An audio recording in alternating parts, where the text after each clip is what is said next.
Man of the ম্যাচের পুরস্কার হিসেবে দেওয়া হলো ১০০টা ডিম, ৪০ প্যাকেট ওটস আর ২০ লিটার দুধ। কি শুনে অদ্ভুত লাগছে?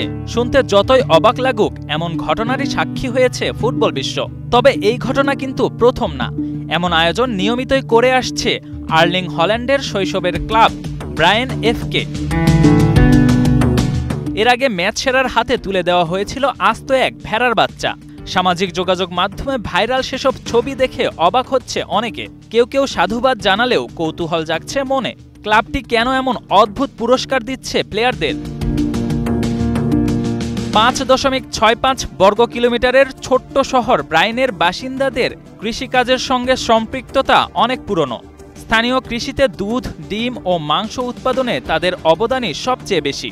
ব্রায়েন এফকের সমর্থকরা বেশিরভাগই কৃষক। তারা কৃষিকাজকে বুকে লালন করেন। তাই খেলোয়াড়দের হাতে এমন উপহার তুলে দিয়ে স্থানীয় কৃষির সঙ্গে সংশ্লিষ্টতা আরও বাড়াতে চাইছে ক্লাবটি।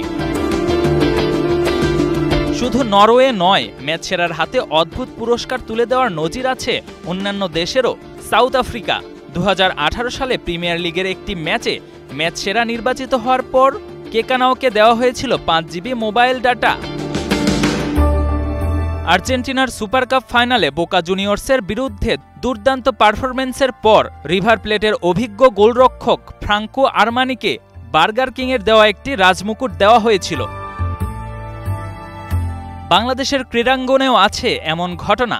ঢাকা প্রিমিয়ার লিগে ২০১৩ সালে ম্যাচ সেরার পুরস্কার হিসেবে ইংল্যান্ডের মর্গানের হাতে তুলে দেওয়া হয়েছিল রাইস কুকার। এছাড়াও স্ত্রী ব্লেন্ডার দেওয়ার নজিরও আছে ডিপিএলে। আন্তর্জাতিক ক্রিকেটেও যে অদ্ভুত পুরস্কার দেওয়া হতে পারে তার প্রমাণ ২০১৯ সালে ভারত অস্ট্রেলিয়ার মধ্যকার ওয়ানডে ম্যাচ। সে ম্যাচে Richardson man of the match হলে তার হাতে তুলে দেওয়া হয় একজোড়া জুতার ফিতা এবং ব্যাটের গ্রিপ। ২০২৩ ইন্টারন্যাশনাল লিগ টি-20তে ভারতের রবিন উতাপ্পা ম্যাচ সেরা হলে পেয়েছিলেন সবুজ রেসলিং বেল্ট। ক্যারিবিয়ান প্রিমিয়ার লিগে এক খেলোয়াড়কে দেওয়া হয়েছিল ঝুড়ি ভর্তি স্ন্যাক্স। মার্টিন ওডেগার্ড রিয়াল সোসিয়েদাদে ধারে খেলার সময় মাসের সেরা খেলোয়াড় নির্বাচিত হয়ে পেয়েছিলেন এক বিশাল মাছ। এছাড়াও আফ্রিকার ফুটবল টুর্নামেন্টে ম্যাচ সেরার হাতে মুরগি তুলে দেওয়ারও ইতিহাস আছে। Ashraful Islam, star news.